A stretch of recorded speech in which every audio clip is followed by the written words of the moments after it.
ಕನಕಪುರ 78ನೇ ಸ್ವಾತಂತ್ರ್ಯೋತ್ಸವವನ್ನು ನಗರದ ವಿವಿಧ ಇಲಾಖೆಗಳಲ್ಲಿ, ಪೊಲೀಸ್ ಠಾಣೆಗಳಲ್ಲಿ ಮತ್ತು ಶಾಲಾ ಕಾಲೇಜುಗಳಲ್ಲಿ ಮತ್ತು ಸಾರ್ವಜನಿಕರು ವಿಜೃಂಭಣೆಯಿಂದ ಆಚರಿಸಿದರು.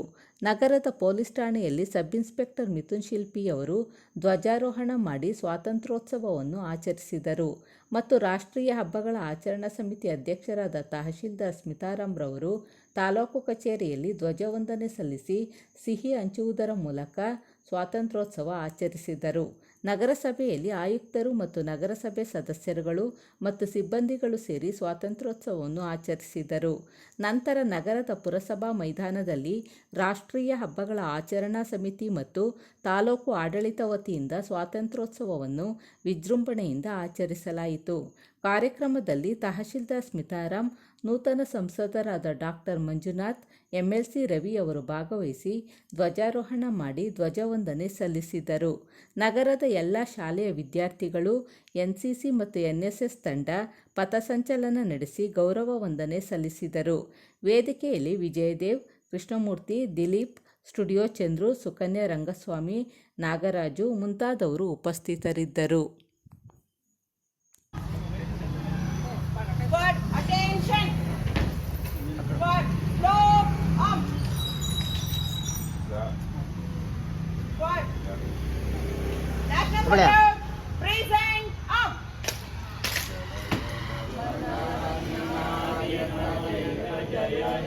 ಭಾರತ ಭಾಗ್ಯ ವಿಧಾತ ಪಂಜಾಬ ಸಿಂಧು ಗುಜರಾತ ಮರಾಠ ದ್ರಾವಿಡ ಉತ್ಕಲ ವಂಗ ವಿಂಧ್ಯ ಹಿಮಾಚಲ ಯಮುನಾ ಗಂಗಾ ಉಚ್ಚಲ ಜಲಧಿ ತರಂಗ ತವ ಶುಭ ನಾಮೆ ಜಾಗೆ ತವ ಶುಭಾಶಿಷ ಮಾಗೆ ಗಾಯೆ ತವ ಜಯ ಗಾತಾ ಜನಗಣ ಮಂಗಳದಾಯಕ ಜಯ ಹೇ ಭಾರತ ಭಾಗ್ಯ ವಿಧಾತ ಜಯ ಹೇ ಜಯ ಹೇ ಜಯ ಹೇ ಜಯ ಜಯ ಜಯ ಜಯ ಹೇ.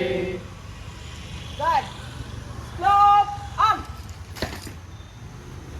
Good. Order arms.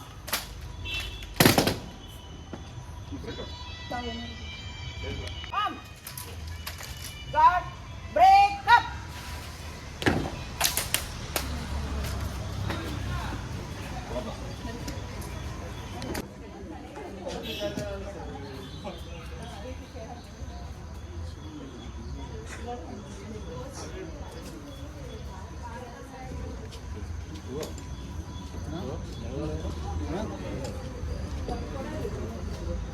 ಇವತ್ತು ಮಲಯಾಳ ಶೇಖರ್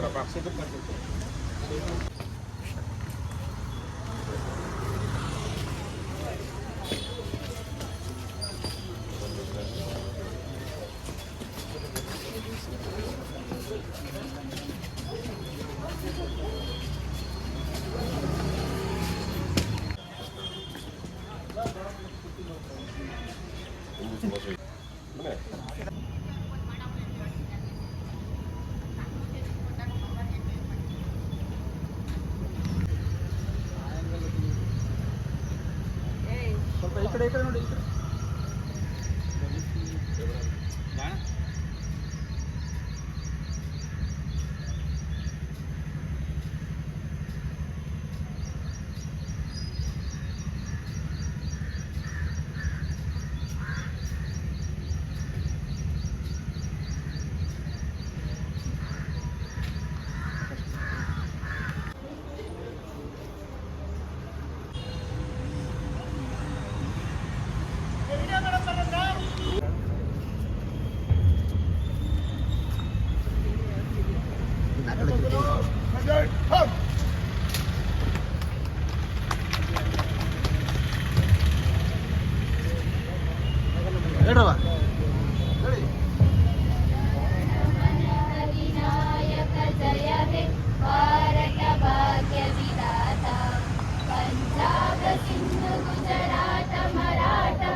ಆಸೆ ಇಲ್ಲದೆ ಇರೋರು ಹೊಂಟಾಯ್ತಾರೆ ವಾಪಸ್.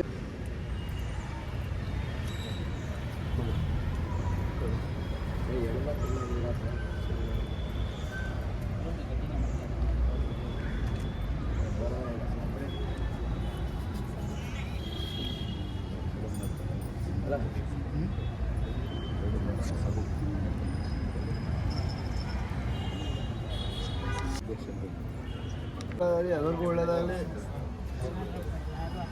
ಗಾಂಧೀಜಿ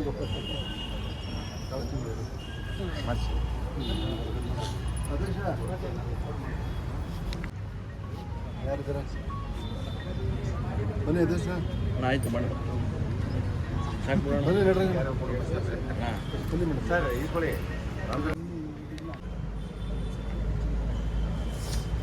ದಿನಾಚರಣೆ ಕಾರ್ಯಕ್ರಮವನ್ನು ಹಮ್ಮಿಕೊಳ್ಳಲಾಗಿದೆ.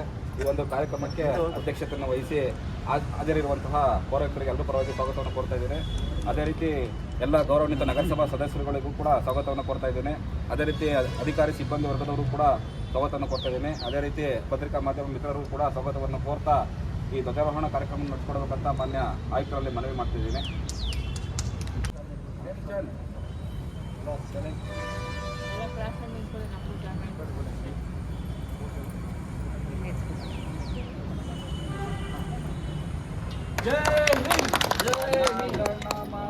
ಅಧಿನಾಯಕ ಜಯ ಹೇ ಭಾರತ ಭಾಗ್ಯ ವಿಧಾತ ಪಂಜಾಬ ಸಿಂಧು ಗುಜರಾತ ಮರಾಠ ದ್ರಾವಿಡ ಉಚ್ಚಲ ವಂಗ ವಿಂಧ್ಯ ಹಿಮಾಚಲ ಯಮುನಾ ಗಂಗಾ ಉಚ್ಚಲ ಜಗತಿ ತರಂಗ ತವ ಶುಭ ನಾಮೆ ಜಾಗೆ तव शुभाशिष मागे गाहे तव जय गाथा जनगण मंगलदायक जय हे भारत भाग्य विधाता जय हे जय हे जय हे जय जय जय जय हे ಸಮಯ ಅಲ್ಲ. ನಿಮಗೆ ಸ್ವಾತಂತ್ರ್ಯ ದಿನಾಚರಣೆಯ ಶುಭಾಶಯಗಳನ್ನು ಎಲ್ಲರೂ ಹೇಳ್ತಾ, ಬೇರೆ ಬೇರೆ ಕಾರ್ಯಕ್ರಮಗಳು ಇರುವುದರಿಂದ ಸ್ವತಂತ್ರ ನಮಗೆ ಹೇಗೆ ಸ್ವತಂತ್ರ ಲಭಿಸು ಅನ್ನೋದು ನಮಗೆಲ್ಲರಿಗೂ ಬಹಳ ಚಿಕ್ಕ ವಯಸ್ಸಿನಿಂದಲೂ ಒಂದು ಪ್ರಾಥಮಿಕ ಶಾಲಾ ಮಟ್ಟದಿಂದ ಕೇಳಿಕೊಂಡು ಇಲ್ಲಿವರೆಗೂ ಬರ್ತಾ ಇದ್ದೀವಿ. ಹೆಚ್ಚೇನು ಹೇಳೋ ಒಂದು ಅವಶ್ಯಕತೆ ಇಲ್ಲ. ಹಾಗಾಗಿ ನಮ್ಮ ಸ್ವತಂತ್ರ ಭಾರತದಲ್ಲಿ ಸ್ವತಂತ್ರಕ್ಕಾಗಿ ಹೋರಾಡಿ ಮಡಿದಂತಹ ಎಲ್ಲ ಮಹನೀಯರನ್ನು ಸದಾ ನಾವು ನೆನಪಿಸ್ಕೊಳ್ತಾ, ನಾವು ಅವರನ್ನು ಪ್ರಥಮ ಸ್ಮರಣೆ ಮಾಡ್ಕೊಳ್ತಾ, ನಾವು ಅವರ ಆದರ್ಶಗಳನ್ನು ನಾವು ನಮ್ಮ ಜೀವನದಲ್ಲಿ ಬೆಳೆಸ್ಕೊಳ್ಳೋಣ ಅಂತ ಹೇಳ್ತಾ, ಮತ್ತೊಮ್ಮೆ ತಮಗೆಲ್ಲರಿಗೂ ಒಂದು ಸ್ವತಂತ್ರ ದಿನಾಚರಣೆ ಶುಭಾಶಯಗಳನ್ನು ಕೋರ್ತಾ ನನ್ನ ಮಾತು ಮುಗಿಸ್ತೀನಿ. ಜೈ ಹಿಂದ್, ಜೈ ಕರ್ನಾಟಕ. ಎಲ್ಲ ಗೌರವಾನ್ವಿತ ಸದಸ್ಯರುಗಳಿಗೆ ಹಾಗೂ ಅಧಿಕಾರಿ ಸಿಬ್ಬಂದಿ ವರ್ಗರಿಗೆ, ಪತ್ರಿಕಾ ಮಾಧ್ಯಮ ಮಿತ್ರರಿಗೆ ಎಲ್ಲರೂ ಕೂಡ ತುಂಬ ಹೃದಯದ ಧನ್ಯವಾದಗಳನ್ನು ಹೇಳ್ತಾ ಈ ಕಾರ್ಯಕ್ರಮವನ್ನು ಮುಗಿಸ್ತಾ ಇದ್ದೇವೆ. ಎಲ್ಲರೂ ಕೂಡ ಲಘು ಉಪಹಾರ ಇದೆ.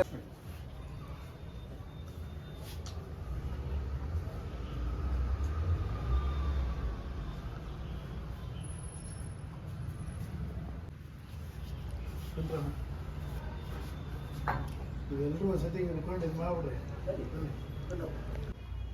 ಈ ಕಡೆ ತಿರುಗ.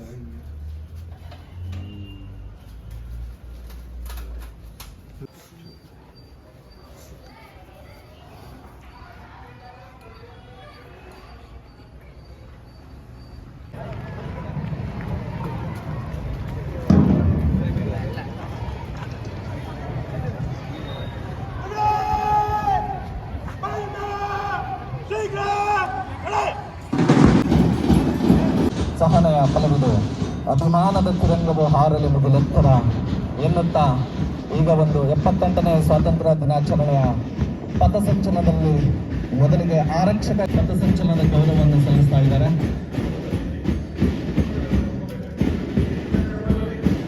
ಶಿಸ್ತುಬದ್ಧವಾಗಿ ಆರಕ್ಷಕ ತಂಡದವರು ಈಗ ಪಥಸಂಚಲನವನ್ನು ವೇದಿಕೆಯ ಮುಂಭಾಗದಲ್ಲಿ ನಡೆಸ್ತಾ ಇದ್ದಾರೆ.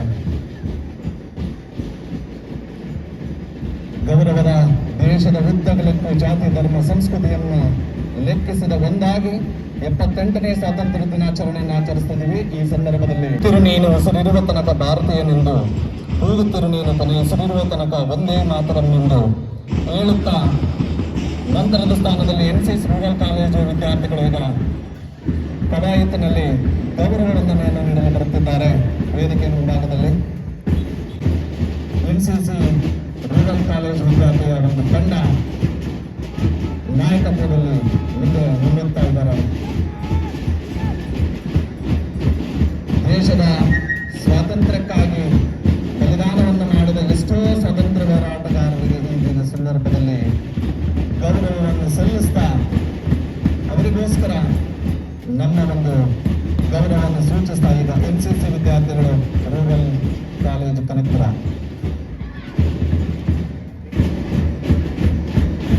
ಮುಖ್ಯ ಅತಿಥಿಗಳಿಗೆ ಅತಿಥಿ ಮಹಾಶಯರಿಗೆ ವಂದನೆಯನ್ನು ಕವಾಯತಿನ ವಂದನೆಯನ್ನು ಸಲ್ಲಿಸ್ತಾ ಇದ್ದಾರೆ. ಇದಾದ ನಂತರ NCC ಗ್ರಾಮಾಂತರ ವಿವಿಧೋದ್ದೇಶ ಪ್ರೌಢಶಾಲೆ RMPHS ವಿದ್ಯಾರ್ಥಿಗಳು 3ನೇ ತಂಡದ ವಿಭಾಗದಲ್ಲಿ ಕವಾಯತಿನ ಒಂದು ಶಿಸ್ತು ಮತ್ತು ಸಂಯಮ ಶ್ರದ್ಧೆಯಿಂದ ವೇದಿಕೆ ಮುಂಭಾಗದಲ್ಲಿ ನೇಷನ್ ಎನ್ನುವ ಒಂದು ಸಾಂಕೇತಿಕವಾಗಿ ವೇದಿಕೆಯ ಮುಂಭಾಗದಲ್ಲಿ ವಿದ್ಯಾರ್ಥಿಗಳು ಶಿಸ್ತುಬದ್ಧವಾಗಿ ನುಗ್ತಾ ಇದ್ದಾರೆ. ನಂತರ ಗೃಹ ರಕ್ಷಕ ದಳ ಕನಕಪುರ ವಿದ್ಯಾರ್ಥಿಗಳು ತುಂಬಾ ಶಿಸ್ತಿನಿಂದ ಸಂಯಮದಿಂದ ಮುನ್ನುಗ್ತಾ ಇದ್ದಾರೆ. ವೇದಿಕೆಯ ಮುಂಭಾಗದಲ್ಲಿರ್ತಕ್ಕಂಥ ಎಲ್ಲ ಅತಿಥಿ ಮಹಾಶಯರಿಗೂ ಎಲ್ಲ ಗೈಡ್ಸ್ ಪ್ಲಾಜಂ ಶಾಲೆಯ ಗೈಡ್ಸ್ ವಿದ್ಯಾರ್ಥಿಗಳು ಕವಾಯತ್ನಲ್ಲಿ ನಂತರದ ಸ್ಥಾನದಲ್ಲಿ ವಂದನೆಯನ್ನು ಸಲ್ಲಿಸ್ತಾ ಇದ್ದಾರೆ. ಇದಾದ ನಂತರ ಸ್ಕೌಟ್ಸ್ ಗ್ರಾಮಾಂತರ ವಿವಿಧೋದ್ದೇಶ ಪ್ರೌಢಶಾಲೆ ಕನಕಪುರ RMHS ವಿದ್ಯಾರ್ಥಿಗಳು ಶಿಸ್ತು ಮತ್ತು ಸಂಯಮ ಶಾಂತ ರೀತಿಯಿಂದ ವೇದಿಕೆಯ ಮುಂಭಾಗದಲ್ಲಿರ್ತಕ್ಕಂಥ ಎಲ್ಲ ಅತಿಥಿ ಮಹಾಶಯರಿಗೆ ವಂದನೆಯನ್ನು ಸಲ್ಲಿಸ್ತಾ ಇದ್ದಾರೆ. ರಾಷ್ಟ್ರದ ಜೊತೆ ಗೌರವವನ್ನು ಸೂಚಿಸ್ತಾ ಮುನ್ನುಗ್ತಾ ಇದ್ದಾರೆ. ನಂತರ ಸೇವಾದಳ ಗ್ರಾಮಾಂತರ ವಿವಿಧೋದ್ದೇಶ ಪ್ರೌಢಶಾಲೆ ವಿದ್ಯಾರ್ಥಿಗಳು, ನಂತರ ಬ್ಲಾಸಮ್ ಬುಲ್ಬುಲ್ಸ್ ವಿದ್ಯಾರ್ಥಿಗಳು, ಸ್ಟ್ರೀಟ್ ಅಂತ ಹೇಳ್ತಾ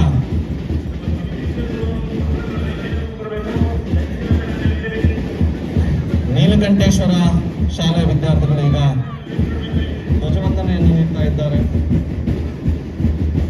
ಇದಾದ ನಂತರ SJM ಶಾಲೆ ಕನಕಪುರ ಪ್ರತಿಷ್ಠಿತ ಶಾಲೆಗಳಲ್ಲಿ ಒಂದಾದ SJM ಶಾಲೆಗಳಲ್ಲೂ ಈಗ ವಿದ್ಯಾರ್ಥಿಗಳು ಧ್ವಜವಂದನೆಯನ್ನು ನೀಡ್ತಾ ಇದ್ದಾರೆ. ಜಯಶೀಲ ಮೇಡಮ್ ಎಲ್ಲಿದ್ರಿ ಕಾಣಿಸ್ತಾ ಇಲ್ಲ, ಕೈ ಎತ್ತಿ. ದ ಬೆಸ್ಟ್ ನಂತರದ ಸ್ಥಾನದಲ್ಲಿ ಸೆಂಟ್ ರೀಟಾ ಶಾಲಾ ವಿದ್ಯಾರ್ಥಿಗಳು ಮಕ್ಕಳನ್ನ ಕೂರಿಸ್ಕೊಳ್ಳಿ, ಎಲ್ಲ ಅತಿಥಿ ಗಣ್ಯರಿಗೆ ಮುಂದೆ ದಯಮಾಡಿ ಚೇರ್ ಮೇಲೆ ಕೂತ್ಕೊಳ್ಳಿ, ಮಕ್ಕಳಿಗೆ ಜಾಗ ಮಾಡ್ಕೊಳ್ಳಿ, ಇಲ್ಲಿ ಕೂತ್ಕೊಳ್ಳೋದಕ್ಕೆ. ಮುಂದೆ ಇರ್ತಕ್ಕಂಥ ಟೀಚರ್ಸ್ಗಳು ದಯಮಾಡಿ ಹಿಂದೆ ಹೋಗಿ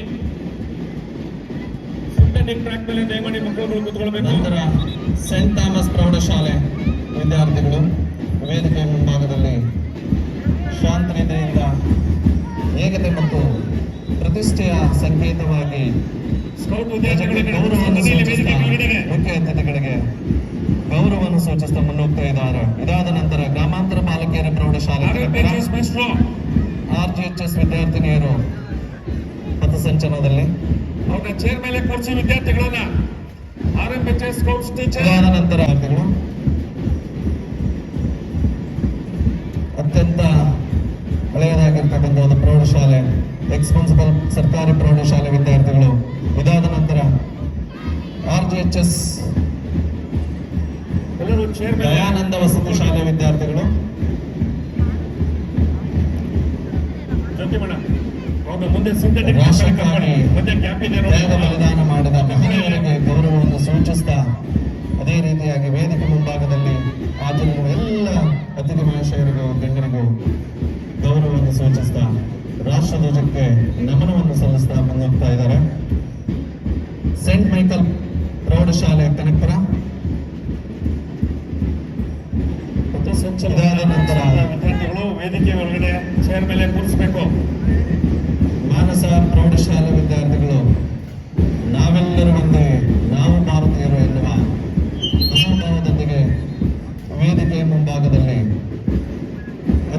ವಿದ್ಯಾರ್ಥಿಗಳಿಗೆ ಗೌರವವನ್ನು ಸೂಚಿಸ್ತಾ ಮುಂದುವರಿತಾ ಇದ್ದಾರೆ. ಜೆಡ್ ಪಬ್ಲಿಕ್ ಶಾಲೆ ಕನಕಪುರ.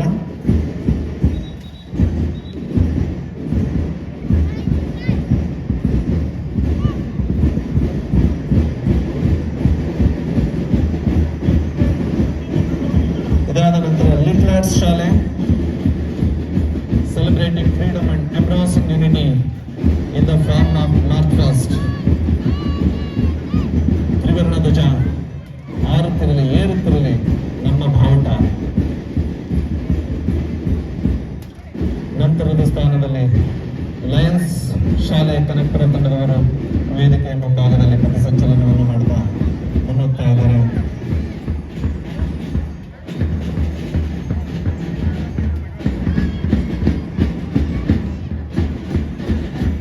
ನಂತರದ ಸ್ಥಾನದಲ್ಲಿ GKBMS ಕನಕಪುರ ಟೌನ್ ವಿದ್ಯಾರ್ಥಿಗಳು ಶಿಸ್ತುಬದ್ಧವಾಗಿ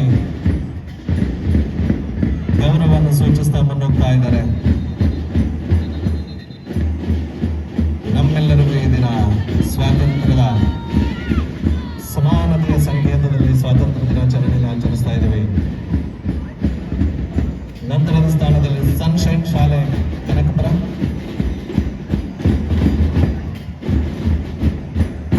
ಹೆಜ್ಜೆ ಮೇಲೆ ಹೆಜ್ಜೆಯನ್ನು ಹಾಕುತ್ತಾ ಧ್ವಜಕ್ಕೆ ಗೌರವವನ್ನು ಸೂಚಿಸ್ತಾ ಅತಿಥಿ ಮಹಾಶಯರಿಗೆ ಗೌರವವನ್ನು ಸೂಚಿಸ್ತಾ ಮುನ್ನುಗ್ತಿದ್ದಾರೆ. ಇದಾದ ನಂತರ ಸರ್ಕಾರಿ ಉರ್ದು ಮಾದರಿ ಬಾಲಕಿಯರ ಶಾಲೆ ಕನಕಪುರ.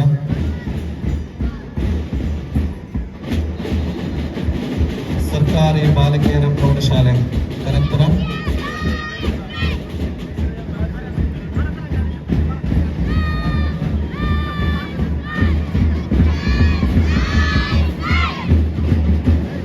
ನಮ್ಮ ರಾಷ್ಟ್ರಧ್ವಜವು ಹಾರುತ್ತಿರುವುದು ಗಾಳಿ ಉಸಿರಿನಿಂದ ಅಂತ ಹೇಳ್ತಾ ಮುನ್ನುಗ್ತಾ ಇದ್ದಾರೆ ಸರ್ಕಾರಿ ಬಾಲಕಿಯರ ಪ್ರೌಢಶಾಲೆ ಕನಕಪುರ ವಿದ್ಯಾರ್ಥಿನಿಯರು. ಇದಾದ ನಂತರ KPSN ರೂರಲ್ ಶಾಲೆ ವಿದ್ಯಾರ್ಥಿನಿಯರು. KPSN ರೂರಲ್ ಶಾಲೆ ವಿದ್ಯಾರ್ಥಿಗಳು.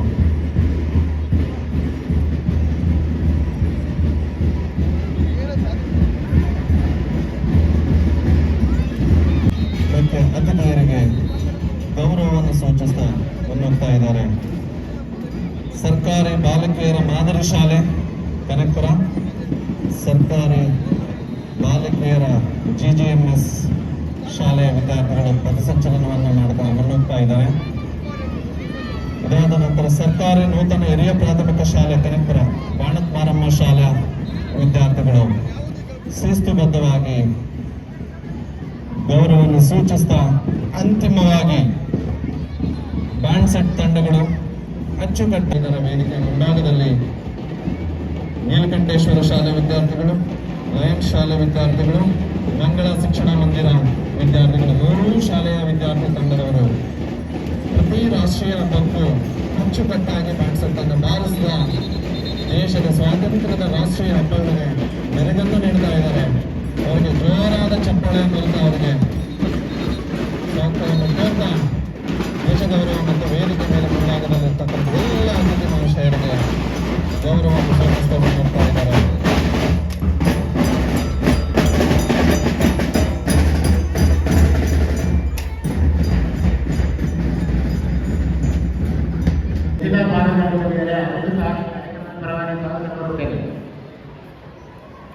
ಅದೇ ರೀತಿ ಕಿರಣ್ ಸಹ ನಗರಸಭಾ ಸದಸ್ಯರು ಅವರು ಸಹ ಈ ಕಾರ್ಯಕ್ರಮಕ್ಕೆ ಆಗಮಿಸಿದ್ದಾರೆ, ಅವರಿಗೆ ಸ್ವಾಗತ ಕೋರುತ್ತೇನೆ.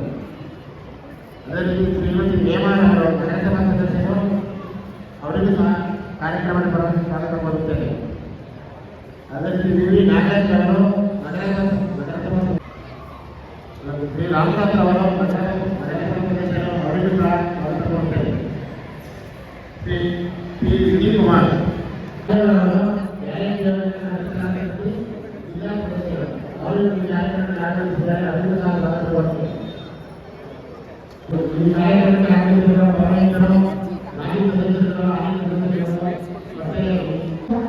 ಪ್ರತಿ ಸಲ ಹೇಳ್ತಿರ್ತೀವಿ, ಭೌಗೋಳಿಕವಾಗಿ ನಮ್ಮ ದೇಶ ತುಂಬ ಶ್ರೀಮಂತ ದೇಶ. ನೀವು ಯಾವುದನ್ನೇ ನೋಡ್ಬೋದು, ಒಂದು ಕಾಶ್ಮೀರದಿಂದ ಕನ್ಯಾಕುಮಾರಿವರೆಗೆ ನೋಡ್ಬೋದು. ನಮ್ಮ ಜಿಯೋಗ್ರಫಿ ಅಂದರೆ ಏನು ಭೌಗೋಳಿಕವಾಗಿ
ಯಾವ ಥರ ಹೀಗೆ ಕಷ್ಟಪಟ್ಟು ಬಂದರು ಅಂತ.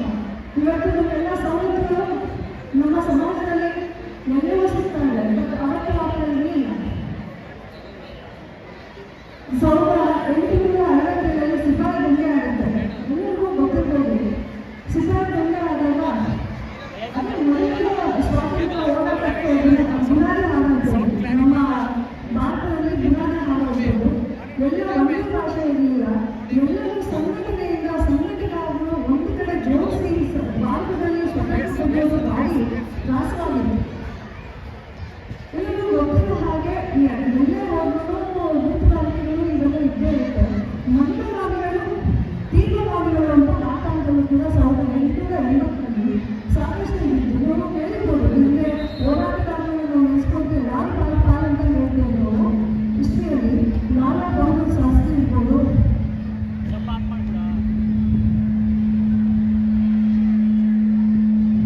ಬಾಲಗಂಗಾಧರ ತಿಲಕ್ ಇರ್ಬೋದು.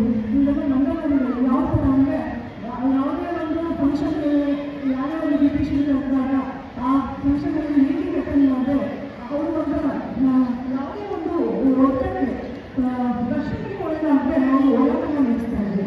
ಅದೇ ಇನ್ನೊಂದು ಕಾಲದ ವ್ಯಕ್ತಿಗಳನ್ನು ನೋಡಿದ್ರೆ ಈ ಸುಭಾಷ್ ಚಂದ್ರ ಬೋಸ್ ಅವರಿರ್ಬೋದು, ಭಗತ್ ಸಿಂಗ್ ಅವರಿರ್ಬೋದು, ಇಂಥವ್ರನ್ನೆಲ್ಲ ನೋಡಿದ್ರೆ ಅವರು ತೀವ್ರವಾಗಿ ಸ್ವಲ್ಪ ಹೋರಾಟನ ಮಾಡಿ ಮುಂದೆ ಬಂದಂಥವ್ರು. ಎಲ್ಲ ಗೊತ್ತಿರೋ ಹಾಗೆ ಎಲ್ಲವನ್ನ ಪಾರ್ಟಿಷನ್ ಮಾಡ್ತಾರೆ. ಅದು 1905ರಲ್ಲಿ. ಸಾಕಷ್ಟು ನಮ್ಮಲ್ಲಿ ವ್ಯತ್ಯಾಸಗಳಾಗ್ತವೆ, ಗಲಾಟೆಗಳಾಗ್ತವೆ. ನಾವು 1927 ಗಾಂಧಿ ಎಲ್ಲ ಶುರುವಾಗುತ್ತೆ. ಅಲ್ಲಿ ನಾನ್ ಕಾರ್ಪೊರೇಷನ್ ಮೂವ್ಮೆಂಟ್ ಇರ್ಬೋದು, ಯಾವುದೇ ಒಂದು ಸರ್ಕಾರದ ಅನುಷ್ಠಾನಗಳಿಗೆ ಮೀಟಿಂಗ್ಗಳಿಗೆ ಸಪೋರ್ಟ್ ಮಾಡ್ತಿದ್ರೆ, ಅದಕ್ಕೆ ಬ್ರಿಟಿಷರು ಆಳ್ವಿಕೆ ಇತ್ತು, ಅದಕ್ಕೆಲ್ಲ ನಾವು ಸಪೋರ್ಟ್ ಮಾಡಿದ್ರೆ ಅದಕ್ಕೆ ಫೈಟ್ ಮಾಡಿದಂಥ ದಿನಗಳನ್ನು ನಾವು ನೋಡ್ತಾ ಹೋಗ್ತೀವಿ. ಚಂಪಾರಣ ಸತ್ಯಾಗ್ರಹ ಇರ್ಬೋದು, ಸಾಲ್ಟ್ಗೆ ನಮ್ಮ ಉಪ್ಪಿಗೂ ಕೂಡ ಟ್ಯಾಕ್ಸ್ ಹಾಕಿದಂಥದ್ದು, ನಮ್ಮ ದೇಶದಲ್ಲಿ ನಾವೇ ಉತ್ಪಾದನೆಯಾದಂಥದ್ದಕ್ಕೆ ಟ್ಯಾಕ್ಸ್ ಬೀಳಾದಂಥದ್ದು. ಆಮೇಲೆ ಯಾವುದೇ ಒಂದು ಪ್ರೆಸ್ ಫ್ರೀಡಮ್ ಇರಲಿಲ್ಲ. ಯಾವುದೇ ಒಂದು ನಾವು ಇದಾಗಬೇಕು ಅಂದರೆ ಪ್ರೆಸ್ ಕೂಡ ನೋಡಿಲ್ಲ. ಎಷ್ಟೋ ನಾವು ನೋಡ್ತಾ ಹೋದರೆ ಆಮೇಲೆ ಭಾರತ ಬಿಟ್ಟು ತೊಲಗಿ ಈ ಚಟುವಟಿಕೆಗಳನ್ನೆಲ್ಲ ನಾವು ನೋಡಿದ್ದೀವಿ. ಸಾಕಷ್ಟು ಹಂತದಲ್ಲಿ ಇದಾಗ್ತಾ ಹೋಗ್ತದೆ, ಸ್ವಾತಂತ್ರ್ಯಕ್ಕೆ ಹೋರಾಟಗಳನ್ನು ಮಾಡ್ತಾ ಹೋಗ್ತದೆ. 1935 ಕೂಡ ಪೀನಾ ಪ್ಯಾಕ್ಟ್ ಇರ್ಬೋದು, ಇವೆಲ್ಲ ನೋಡಿರ್ಬೋದು, ಲೋಕ್ ಲೇಬರ್ ಕಾನ್ಫರೆನ್ಸ್ ಇರ್ಬೋದು. ನಾವು ಇವತ್ತು ಕಾನ್ಸ್ಟಿಟ್ಯೂಷನ್ ಒಂದು ಯಾವ ಕಡೆ ಕೆಲಸ ಮಾಡ್ತಿದ್ದೀವಿ ಅಂದರೆ ಕಾನ್ಸ್ಟಿಟ್ಯೂಷನ್ ಮಾತ್ರ ಪೂರ್ಣ ಆಯಿತು. ನಮ್ಮ ಕಮಿಟಿ ಯಾರಿದ್ರು ಅದನ್ನೆಲ್ಲ ನೋಡಬೇಕಾಗುತ್ತೆ. ನಿಮಗೆಲ್ಲ ಗೊತ್ತಿರೋ ಡಾಕ್ಟರ್ ಬಿ.ಆರ್. ಅಂಬೇಡ್ಕರ್ ಅವರು ನಮಗೆ ಅದು ಫಾದರ್ ಆಫ್ ಕಾನ್ಸ್ಟಿಟ್ಯೂಷನ್ ಅಂತ ಹೇಳ್ತೀವಿ. ಅವ್ರು ಯಾವ ಥರ ಬರ್ತಾರೆ ಅಂದರೆ ಇಡೀ ದೇಶದಲ್ಲಿ ಏನಾದರೆ ಊಟಗಳಿರ್ಬೋದು, ನಮ್ಮ ಭಾಷೆಯಲ್ಲಿರ್ಬೋದು, ನಮ್ಮ ದೇಶ ಎಲ್ಲದರಲ್ಲಿರ್ಬೋದು ವ್ಯತ್ಯಾಸಗಳು, ಎಲ್ಲರೂ ಸಮಾನತೆಯಿಂದ ಯಾವ ಥರ ಡೆಮೋಕ್ರೆಟಿಕ್ ಪೂರ್ಣವಾಗಬೇಕು ಅಂತ ಹೇಳಿ ಅದನ್ನೆಲ್ಲ ನೋಡಿ ಒಂದೇ ಒಂದು ಕಾನ್ಸ್ಟಿಟ್ಯೂಷನ್ ಇಟ್ಕೊಂಡಿದ್ದಲ್ಲ, ಇಡೀ ರಾಷ್ಟ್ರದಾದ್ಯಂತ ಇಡೀ ದುನಿಯಲ್ಲಿ ಯಾವ್ಯಾವ ಕಾನ್ಸ್ಟಿಟ್ಯೂಷನ್ ಇದೆ ಎಲ್ಲರೂ ತೆಗೆದು ನೋಡಿ ನಮ್ಮ ಭಾರತಕ್ಕೆ ಯಾವ ಸೀಮಿತವಾಗುತ್ತೆ ಅದನ್ನು ಯಾವ ಥರ ಅನ್ವಯಿಸ್ಕೋಬೇಕು ಅಂತ ಕಾನ್ಸ್ಟಿಟ್ಯೂಷನ್ನ ಬರೆದಿರೋವಂಥದ್ದು. ನಾವು ಇವತ್ತು ನಿಂತಿದ್ದೀವಿ, ನೀವು ಮುಂದೆ ಇದ್ದೀರಾ, ನಾವು ಏನೇ ಒಂದು ಹಾಕ್ತಿದ್ರು ಕೂಡ ಅದು ನಮ್ಮ ಏನೇಳ್ತಾರೆ ಕಾನ್ಸ್ಟಿಟ್ಯೂಷನ್ ಅಂತ ಏನೇಳ್ತೀವಿ ಅದರಲ್ಲೇ ನಾವು ನೋಡ್ಕೊಂಡು ಹೋಗ್ತೀವಿ, ಅದರಲ್ಲೇ ನಾವು ಇರುತ್ತೆ. ನಮಗೆ ನೀವು ನೋಡೋದಿದ್ರೆ ರೈಸ್ ಟು ಈಕ್ವಾಲಿಟಿಯನ್ನು ಕೊಟ್ಟಿದೆ, ರೈಸ್ ಟು ಅನ್ಟಚಬಿಲಿಟಿಯನ್ನು ಕೊಟ್ಟಿದೆ. ಇವತ್ತು ಕಾಶ್ಮೀರದಲ್ಲಿ ಆಮೇಲೆ ನೀವೆಲ್ಲೋ ಒಂದು ಫ್ರೀ ಮೂವ್ಮೆಂಟ್ ಅಂತ ಹೇಳ್ತೀವಿ, ಅದು ಆಟದಲ್ಲಿ ಇಂಪ್ರೂವ್ಮೆಂಟ್ ಬರುತ್ತೆ. ನಿಮ್ಮ ಭಾಷೆಯೂ ಅಷ್ಟೇ, ಈ ಭಾಷೆ ಕಲಿಬಾರ್ದು, ಆ ಭಾಷೆ ಕಲಿಬಾರ್ದು, ಈ ಥರ ಯಾವುದೇ ಒಂದು ವ್ಯತ್ಯಾಸಗಳು ನಮ್ಮಲ್ಲಿಲ್ಲ. ಯಾಕಂದರೆ ಅದು ಕೂಡ ಆಟದಲ್ಲಿ ನಂಬಿಕೆಗಳು ಬರುತ್ತೆ. ರೈಟ್ ಟು ಲೈಫ್ ಅಂತ ಹೇಳ್ತೀವಿ, ರೈಟ್ ಟು ಎಜುಕೇಷನ್ ಹೇಳ್ತೀವಿ, ಎಲ್ಲ ಇರ್ಬೋದು, ರೆಸಿಡೆನ್ಸ್ ಇರ್ಬೋದು, ಪ್ರತಿಯೊಂದು ಕೂಡ ನಮ್ಮ ಕಾನ್ಸ್ಟಿಟ್ಯೂಷನ್ ಇದೆ. ನಾವು ಮಾತಾಡೋದು ಅಷ್ಟೇ, ನಾವು ಮಾತಾಡೋದೆಲ್ಲ ಜಾಸ್ತಿ ಆದ್ದರಿಂದ ಅದಕ್ಕೆ ವಿವರಣೆಗಳಿಂದ ಡಿಫಿನೇಷನ್ ಅಂತಲೇ ಹೇಳ್ತೀವಿ. ಈ ಥರ ಒಂದು ಹಂತದಲ್ಲೂ ಕೂಡ ನಾವು ಯಾವ ಥರ ಡೆವಲಪ್ಮೆಂಟ್ಸ್ನ ಮಾಡ್ಕೊಂಡು ಹೋಗ್ಬೋದು. ಇವತ್ತು ನಮ್ಮ ಕ್ಷೇತ್ರದಲ್ಲಿ ನೋಡಿದ್ರೆ ವಿದ್ಯಾಕ್ಷೇತ್ರ ಇರ್ಬೋದು, ಎಜುಕೇಷನ್ ಇರ್ಬೋದು, ಇನ್ಫ್ರಾಸ್ಟ್ರಕ್ಚರ್ ಇರ್ಬೋದು, ಪ್ರತಿಯೊಂದರಲ್ಲೂ ನಾವು ಡೆವಲಪ್ಮೆಂಟ್ ಮಾಡ್ತಾನೆ ಹೋಗ್ತಾ ಇದ್ದೀವಿ. ಈಗ ನಮ್ಮ ಪರಿಸರ ಕಾಲದಲ್ಲಿ ತಗೊಂಡ್ರೆ ಹೋಗ್ತೀವಿ, 7 ವರ್ಷ ಈ ವರ್ಷ ಇಲ್ಲ, ಸಾಕಷ್ಟು ಅನುಷ್ಠಾನಗಳಾಗಿದೆ, ಸಾಕಷ್ಟು ಪೋಡಿಯಾಗಿದೆ, ರೀಸರ್ವೆಗಳಾಗಿದೆ. ಒಂದು ಕಡೆಯಿಂದ ಏನು ಆಶ್ರಯ ಯಾರು ಸೈಟ್ಸ್ ಇಲ್ಲ ಅವರೆಲ್ಲ ಆಶ್ರಯಗಳು ಇವೆಲ್ಲ ಪ್ರತಿಯೊಂದು ಎಲ್ಲ ಹಂತದಲ್ಲೂ ಕೂಡ ಡೆವಲಪ್ಮೆಂಟ್ನ ನೋಡ್ಕೊಂಡು ಹೋಗ್ತಾ ಇದ್ದೀವಿ. ಅದೇ ಹಂತದಲ್ಲಿ ನಾನು ಈಗಲೂ ಕೂಡ ಏನು ಹೇಳ್ತೀನಿ ಅಂದರೆ ಕ್ಷೇತ್ರದಲ್ಲೂ ಕೂಡ ನೆಕ್ಸ್ಟ್ ನಮ್ಮ ತಾಲೂಕು ಎಲ್ಲ ರೀತಿಯಲ್ಲೂ ಎಲ್ಲ ರಂಗದಲ್ಲೂ ಡೆವಲಪ್ ಆಗಲಿ ಅಂತ ಹೇಳಿದ್ರೆ ಎಲ್ಲರೂ ಸಹಕಾರ ಇರಬೇಕು. ಎಲ್ಲರೂ ಕೈ ಜೋಡಿಸಿದ್ರೆ ಅಷ್ಟೇ ಒಂದು ತಾಲೂಕಿನ ಅಭಿವೃದ್ಧಿ ಸಾಧ್ಯ ಅಂತ ಹೇಳ್ತಾ ನಾನು ಮಾತನ್ನ ನಡೆಸ್ತೀನಿ. ಲೋಕಸಭಾ ಸದಸ್ಯರು ಬೆಂಗಳೂರು ಗ್ರಾಮಾಂತರ ಕ್ಷೇತ್ರ ಅವರು ತಮ್ಮ ಭಾಷಣವನ್ನು ತಿಳಿಬೇಕಂತೇಳಿ ಈ ಮೂಲಕದಲ್ಲಿ ನಾನು ವಿನಂತಿಯನ್ನು ಮಾಡಿಕೊಳ್ತಾ ಇದ್ದೇನೆ. ಭಾರತದ 78ನೇ ವರ್ಷದ ಸ್ವಾತಂತ್ರ್ಯ ದಿನಾಚರಣೆಯ ಹಾರ್ದಿಕ ಶುಭಾಶಯಗಳು. ಇವತ್ತು ನಾವೆಲ್ಲ ಈ ರಾಷ್ಟ್ರೀಯ ಹಬ್ಬವನ್ನು ಆಚರಣೆ ಮಾಡಲಿಕ್ಕೆ ನಾವೆಲ್ಲ ಸೇರಿದ್ದೇವೆ. ಈಗಾಗಲೇ ನಾವು ನಮ್ಮ ರಾಷ್ಟ್ರದ ಹೆಮ್ಮೆ ತ್ರಿವರ್ಣ ಧ್ವಜಾರೋಹಣ ಮಾಡುವ ಮೂಲಕ ಸಾಂಕೇತಿಕವಾಗಿ ಇವತ್ತು ಸ್ವಾತಂತ್ರ್ಯ ದಿನಾಚರಣೆಗೆ ನಾವು ಚಾಲನೆ ಕೊಟ್ಟಿದ್ದೇವೆ. ಈ ತಾಲೂಕಿನ ತಹಸೀಲ್ದಾರ್ ಮತ್ತು ದಂಡಾಧಿಕಾರಿಗಳಾದಂತಹ ಡಾಕ್ಟರ್ ಸ್ಮಿತಾ ರಾಮ್ ಅವರೇ ಮತ್ತು ಆತ್ಮೀಯರಾದಂತಹ ಸನ್ಮಾನ್ಯ ಎಸ್ ರವಿ ಅವರೇ ಹಾಗೂ ವೇದಿಕೆಯ ಇರ್ತಕ್ಕಂಥ ಗಣ್ಯಾಧಿಕಾರಿಗಳೇ ಮತ್ತು ಉಪಮುಖ್ಯಮಂತ್ರಿಗಳಾದಂತಹ ಸನ್ಮಾನ್ಯ ಡಿ ಕೆ ಶಿವಕುಮಾರ್ ಅವರೇ ಅವರು ಕೂಡ ಧನ್ಯವಾದಗಳನ್ನು ಹೇಳ್ತಾ, ಬಹಳ ಮುಖ್ಯವಾದದ್ದು ಇವತ್ತು ಸಾವಿರಾರು ಮಕ್ಕಳು ಸಹಾಯ ಮಾಡುವ ಮೂಲಕ ಬಹಳ ಗಮನವನ್ನು ಸೆಳೆದಿದ್ದಾರೆ. ವಿಶೇಷವಾಗಿ ಎಲ್ಲ ಮಕ್ಕಳಿಗೂ ಮತ್ತು ಎಲ್ಲ ಶಾಲಾ ಶಿಕ್ಷಕರಿಗೂ ನನ್ನ ಆರ್ಥಿಕ ಅಭಿನಂದನೆಗಳು ಮತ್ತು ಧನ್ಯವಾದಗಳನ್ನು ಹೇಳಿದೆ. ಇವತ್ತು ನಮಗೆ ಸ್ವಾತಂತ್ರ್ಯ ಬಂದು 78 ವರ್ಷ ಆಗಿದೆ.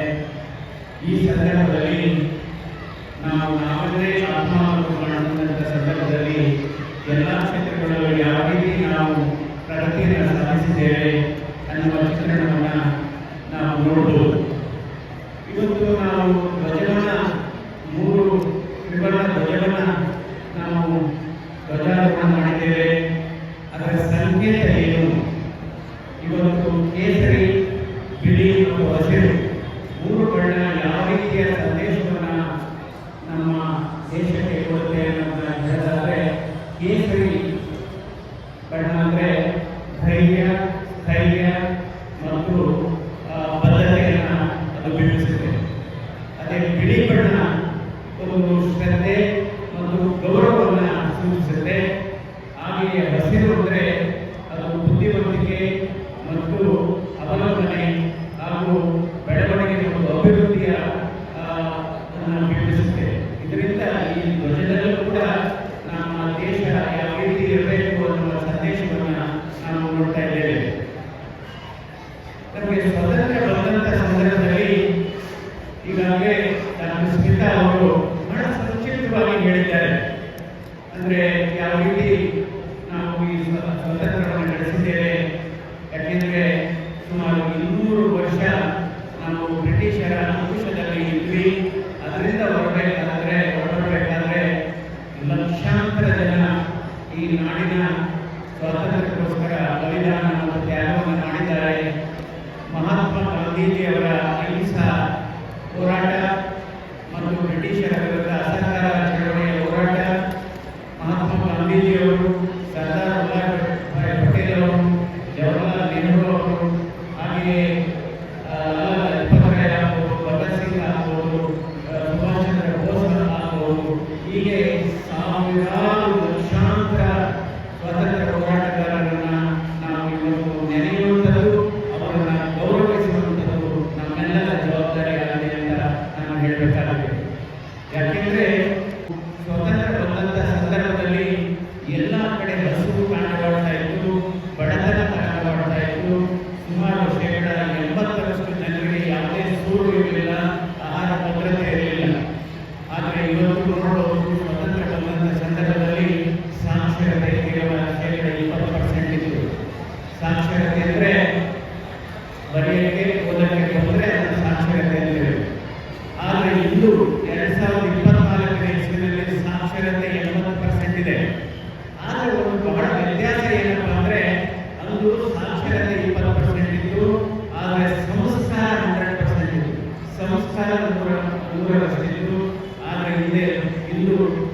ಸಾಕ್ಷರತೆ 80% ಇದೆ, ಆದರೆ ಸಂಸ್ಕಾರ ಬಹಳ ಕಡಿಮೆ ಇದೆ. ಹೀಗಾಗಿ ನಾವು ಈ ದಿಕ್ಕಿನಲ್ಲಿ ಬಹಳ ಯೋಚನೆ ಮಾಡಬೇಕಾಗುತ್ತೆ. ಸ್ವತಂತ್ರ ಅಂದ್ರೇನು? ಸ್ವತಂತ್ರ ಅಂದರೆ ಬಹಳ ಮುಖ್ಯವಾದದ್ದು ನಮ್ಮ ಕರ್ತವ್ಯ ಹಾಗೂ ಹಕ್ಕು, ಇದರ ಸಮ್ಮಿಲನವೇ ಒಂದು ಸ್ವತಂತ್ರ. ಅಂದರೆ ನಮ್ಮ ಹಕ್ಕು ಮತ್ತು ಮತ್ತು ನಮ್ಮ ಜವಾಬ್ದಾರಿ ಮತ್ತು ಕರ್ತವ್ಯ ಇದರ ಸಮ್ಮಿಲನ ಆದರೆ ಮಾತ್ರ ಸ್ವತಂತ್ರ ಆಗುತ್ತೆ. ಸ್ವತಂತ್ರ ಬಂದಾದಮೇಲೆ, ಯಾಕೆಂದರೆ ಸ್ವತಂತ್ರದಿಂದ ನಾವು ಯಾವ ರೀತಿ ಇವತ್ತು ಬದುಕನ್ನು ಮಾಡ್ತಾ ಇದ್ದೇವೆ, ಸ್ವಾವಲಂಬಿಗಳಾಗ್ತಾ ಇದ್ದೇವೆ, ಅದು ಕೂಡ ಎಲ್ಲೊಂದು ಕಡೆ ಜಾತಿ, ಧರ್ಮ ಮತ್ತು ಪ್ರಾದೇಶಿಕತೆಯ ಚೌಕಟ್ಟಿನಲ್ಲಿ, ಗೋಲಿನಲ್ಲಿ ನಾವು ಎಲ್ಲೋ ಒಂದು ಕಡೆ ದಾರಿಯನ್ನು ತಪ್ತಾ ಇದ್ದೇವೆ. ಇವತ್ತು ಭಾರತ ದೇಶ ಸ್ವತಂತ್ರ ಬಂದು 22 ವರ್ಷಕ್ಕೆ ಆರಂಭಿಸಿದ ಸಂದರ್ಭದಲ್ಲಿ ನಾವು ಸ್ವಾವಲಂಬಿಗಳಾಗ್ತಾ ಇದ್ದೇವೆ, ಸ್ವಾಭಿಮಾನಿಗಳಾಗಬೇಕು. ಸ್ವತಂತ್ರ ಅಂದರೆ ನಾವು ಬೇರೆಯವರಿಗೂ ಕೂಡ ಎಲ್ಲರೂ ಸಮಾನತೆಯನ್ನು ನೋಡಬೇಕಾಗುತ್ತೆ. ಮತ್ತು ಬಹಳ ಮುಖ್ಯವಾದದ್ದು ಪುರುಷ ಮತ್ತು ಮಹಿಳೆಯರು ಅವರಿಗೆ ಸಮಾನತೆ ಇರಬೇಕು. ಆದರೆ ಎಲ್ಲೋ ಒಂದು ಕಡೆ ಇವತ್ತು ಮಹಿಳೆಯರ ಶೋಷಣೆ ಆಗ್ತಾ ಇದೆ.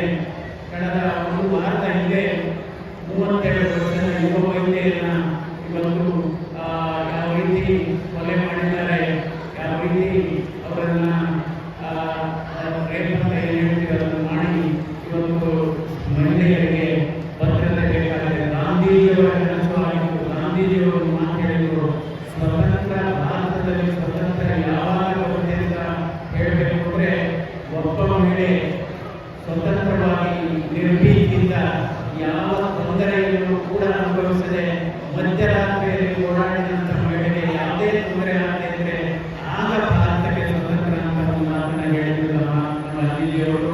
ಯಾಕೆಂದರೆ ಮಹಿಳೆಯರಿಗೆ ಹೆಚ್ಚು ರಕ್ಷಣೆ ಬೇಕು, ಮಹಿಳೆಯರ ಸಬಲೀಕರಣ ಆಗಬೇಕಾಗಿದೆ.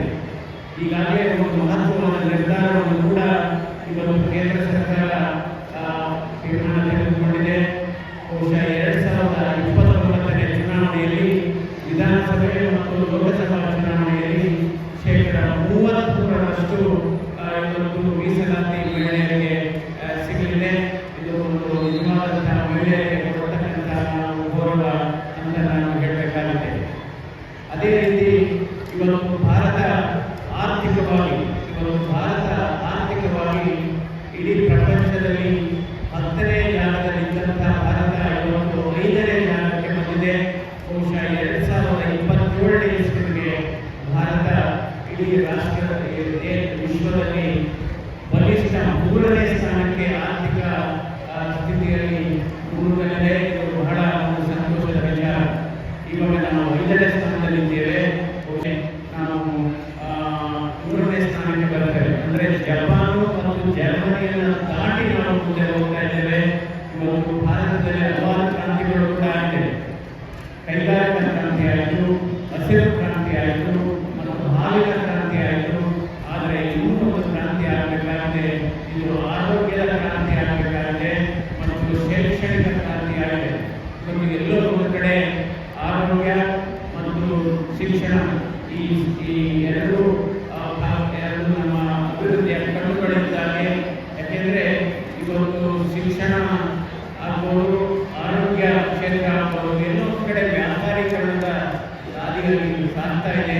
ನಮ್ಮ ಎಲ್ಲರಿಗೂ ಕೂಡ, ಪ್ರತಿಯೊಬ್ಬ ಭಾರತೀಯರಿಗೂ ಕೂಡ ಆರೋಗ್ಯ ಮತ್ತು ಶಿಕ್ಷಣ ಅವರ ಹಕ್ಕಾಗಬೇಕಾಗುತ್ತೆ. ಕೈಗೆಟುಕುವ ದರದಲ್ಲಿ ಗುಣಮಟ್ಟದ ಶಿಕ್ಷಣ ಆಗಬೇಕು. ಕೈಗೆಟುಕುವ ದರದಲ್ಲಿ ಅವರಿಗೆ ಗುಣಮಟ್ಟದ ಆರೋಗ್ಯ ಸೇವೆಗಳನ್ನು ನಾವು ಕೊಡ್ತಾ ಹೋಗಬೇಕಾಗುತ್ತೆ. ಹಾಗೆಯೇ ನೋಡೋದು, ಇವತ್ತು ರಾಷ್ಟ್ರೀಯ ಹೆದ್ದಾರಿಗಳು ಹಿಂದೆ 30,000 ಕಿಲೋಮೀಟರ್ ಇದ್ದಂಥ ರಾಷ್ಟ್ರೀಯ ಹೆದ್ದಾರಿಗಳು ಇವತ್ತು 60,000 ಕಿಲೋಮೀಟರ್ ವಿಸ್ತರಣೆ ಆಗಿದೆ. ಇವತ್ತು ರೈಲ್ವೆ ಟ್ರ್ಯಾಕ್ ಆಗ್ಬೋದು, ಅದು ಕೂಡ ಇವತ್ತು ಆತ್ಮ ನಿರ್ಮಾಣ ಯೋಜನೆಗಳಾಗ್ಬೋದು ಅಥವಾ ಒಂದೇ ಭಾರತ ಎಕ್ಸ್ಪ್ರೆಸ್ಗಳಾಗ್ಬೋದು. ಇವತ್ತು ಜನಸಾಮಾನ್ಯರು ಕೂಡ ಉತ್ತಮವಾದಂಥ ಒಂಥರ ಲಕ್ಸುರಿ ಇರ್ತಕ್ಕಂಥ ರೈಲ್ವೆ ಟ್ರೈನಲ್ಲಿ ಪ್ರಯಾಣ ಮಾಡುವಂಥ ಒಂದು ಅಮೃತ್ ಭಾರತ ಯೋಜನೆಯನ್ನು ಕೂಡ ಜಾರಿಗೆ ತರಲಾಗಿದೆ. ಹೀಗಾಗಿ ಇವತ್ತು ಭಾರತ ತಾಂತ್ರಿಕ ಕ್ಷೇತ್ರ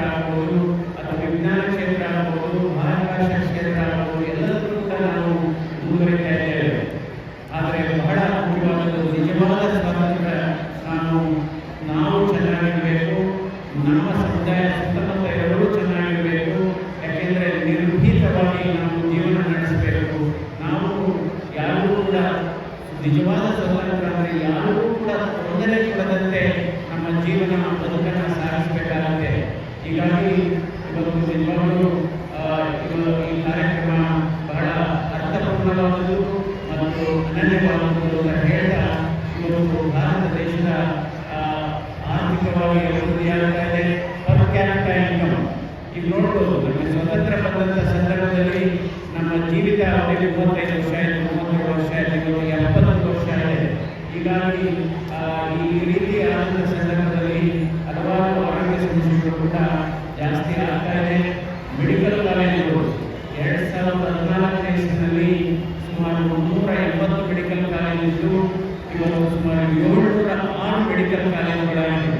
ಇದರ ಮೂಲ ಉದ್ದೇಶ ಎಲ್ಲ ಆಸ್ಪತ್ರೆಗಳಲ್ಲೂ ಕೂಡ ವೈದ್ಯರು ಇರಬೇಕು, ಅದೇ ರೀತಿ ಎಲ್ಲ ಶಾಲೆಗಳಲ್ಲೂ ಕೂಡ ಶಿಕ್ಷಕರು ಕೂಡ ಇರಬೇಕಾಗುತ್ತೆ. ಮತ್ತೊಂದು ಬಹಳ ಮುಖ್ಯವಾದದ್ದು, ಇವತ್ತು ಸ್ವತಂತ್ರ, ಈಗಾಗಲೇ ಹೇಳಿದ್ದೀನಿ ನಾನು, ಸ್ವತಂತ್ರ ನಿಜವಾದ ಸ್ವತಂತ್ರ ಅಂದರೆ ನಾವು ಬದುಕಬೇಕು, ಬೇರೆಯವರು ಬದುಕಲಿಕ್ಕೆ ಅವಕಾಶ ಕೊಡಬೇಕು, ಸಮಾನತೆ ಇರಬೇಕಾಗುತ್ತೆ, ಸಹಿಷ್ಣುತೆ ಇರಬೇಕಾಗುತ್ತೆ. ಅಂದರೆ ನಮ್ಮ ಸ್ವತಂತ್ರ ಮಹಾತ್ಮ ಗಾಂಧೀಜಿಯವರು ಕೊಟ್ಟಂಥ ಸ್ವತಂತ್ರ ದುರ್ಬಳಕೆ ಆಗಬಾರದು, ಬಹಳ ಮುಖ್ಯವಾದದ್ದು. ದುರ್ಬಳಕೆ ಆಗಬಾರದು. ಮತ್ತು ಒಂದು ಎರಡು ಮೊನ್ನೆ ನಾವು ಸಂಸತ್ತಿನಲ್ಲಿ ಭಾಗವಹಿಸಿದಂಥ ಸಂದರ್ಭದಲ್ಲಿ ಒಂದು 2-3 ಈ ನಮ್ಮ ಬೆಂಗಳೂರು ಗ್ರಾಮಾಂತರ ಕ್ಷೇತ್ರಕ್ಕೆ ಸಂಬಂಧಪಟ್ಟ ಒಂದು 2 ವಿಚಾರಗಳನ್ನು ನಮ್ಮ ಮುಂದೆ ಹಂಚಿಕೊಳ್ಳಲಿಕ್ಕೆ ನಾನು ಇಷ್ಟಪಡ್ತೇನೆ. ಒಂದು STRR ಯೋಜನೆ, ಸುಮಾರು 2140 ಕೋಟಿ ಯೋಜನೆ. ಇದು 2140 ಕೋಟಿ ವೆಚ್ಚದಲ್ಲಿ ಭೂ ಸ್ವಾಧೀನ ನಾವು ಭೂ ಸ್ವಾಧೀನ ಕಾರ್ಯಕ್ರಮ ಭಾರತ ಮಾಲಾ ಸ್ಕೀಮಲ್ಲಿ ನಾವು ಅದಕ್ಕೆ ಹಣವನ್ನು ಬಿಡುಗಡೆ ಮಾಡುತ್ತೇವೆ ಅನ್ನೋ ಆಶ್ವಾಸನೆ ಕೊಟ್ಟಿದ್ದಾರೆ. ಇದೊಂದು ಸಿಹಿ ಸುದ್ದಿ ಅಂತ ನಾನು ಹೇಳಬೇಕಾಗಿದೆ.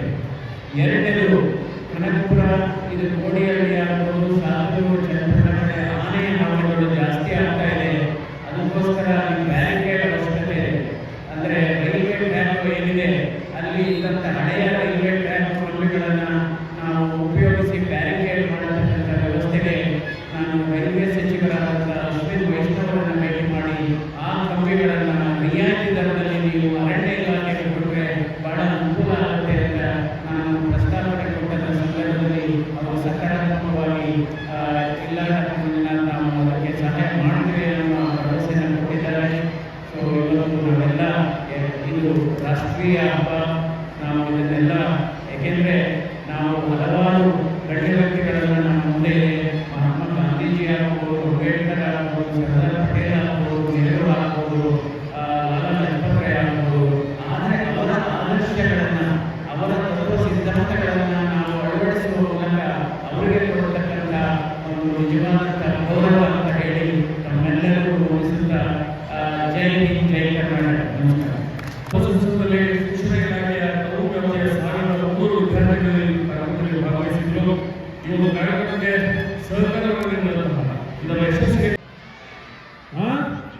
ಕಾರ್ಯಕ್ರಮದ ಅಂಗವಾಗಿ ಆಗಮಿಸಿ ವೇದಿಕೆಯ ಮೇಲೆ ಉಪಸ್ಥಿತರಿದ್ದರು. ಈ ಕಾರ್ಯಕ್ರಮವನ್ನು ಉದ್ದೇಶಿಸಿ ಮಾತನಾಡುತ್ತ ನಮ್ಮ ಬೆಂಗಳೂರು ಗ್ರಾಮಾಂತರ ಲೋಕಸಭಾ ಸಂಸದರು ಹಿರಿಯರಾಗಿರ್ತಕ್ಕಂಥ ಡಾಕ್ಟರ್ ಮಂಜುನಾಥ್ ಅವರೇ, ಬಡಾವಣೆಯನ್ನು ಯಶಸ್ವಿಯಾಗಿ ನೆರವೇರಿಸುವಂತಹ ಭಾರತೀಯ ದಂಡಾಧಿಕಾರಿಗಳಾಗಿರ್ತಕ್ಕಂಥ ಡಾಕ್ಟರ್ ಸೀತಾರಾಮ್ ಅವರೇ, ವೇದಿಕೆಯ ಮೇಲೆ ಆಸೀನರಾಗಿರ್ತಕ್ಕಂಥ ನಮ್ಮ KCC ಬ್ಯಾಂಕ್ನ ಅಧ್ಯಕ್ಷರಾಗಿರ್ತಕ್ಕಂಥ ವಿಜಯ್ ಅವರೇ, ಕಾರ್ಯಕ್ರಮವನ್ನು ಅದ್ಭುತವಾಗಿ ನಡೆಸಿಕೊಳ್ಳತಕ್ಕಂಥ ಎಲ್ಲ ಶಾಲಾ ಮಕ್ಕಳು ಮತ್ತು ಮಕ್ಕಳನ್ನ ಈ ಕಾರ್ಯಕ್ರಮದಲ್ಲಿ ವಿಶೇಷವಾಗಿ ಸಜ್ಜು ಮಾಡಿರ್ತಕ್ಕಂಥ ಎಲ್ಲ ಶಿಕ್ಷಕರ ವೃಂದದವರೇ, ನಮ್ಮ ತಾಲೂಕಿನ ಗೌರವಿತ ನಾಯಕ ಬಂಧುಗಳೇ, ಅದೇ ರೀತಿಯಾಗಿ ನಮ್ಮ ಮಾಧ್ಯಮ ಮಿತ್ರರುಗಳೇ, 72ನೇ ಈ ಒಂದು ಸ್ವತಂತ್ರ ದಿನಾಚರಣಾ ಕಾರ್ಯಕ್ರಮದಲ್ಲಿ ತಮ್ಮೆಲ್ಲರಿಗೂ ಸ್ವಾಗತವಾದಂತಹ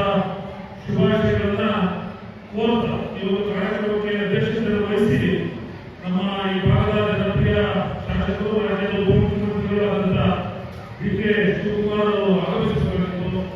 ಅವರು ಬೇರೆ ಅನೇಕ ಕಾಂಗ್ರೆಸ್ ಪಕ್ಷದ ಹಿರಿಯ ಕ್ಷೇತ್ರದಲ್ಲಿ ಇದೇ ಕಾರ್ಯಕ್ರಮವನ್ನು ಭಾಗವಹಿಸಿದ ಇಲ್ಲಿಗೆ ದೂರವಾಣಿ ಪ್ರಧಾನಮಂತ್ರಿ ಸಭೆಯ ಮತ್ತು ಈ ವಿಶೇಷ ಸಂದರ್ಭದಲ್ಲಿ ಶುಭಾಶಯಗಳನ್ನು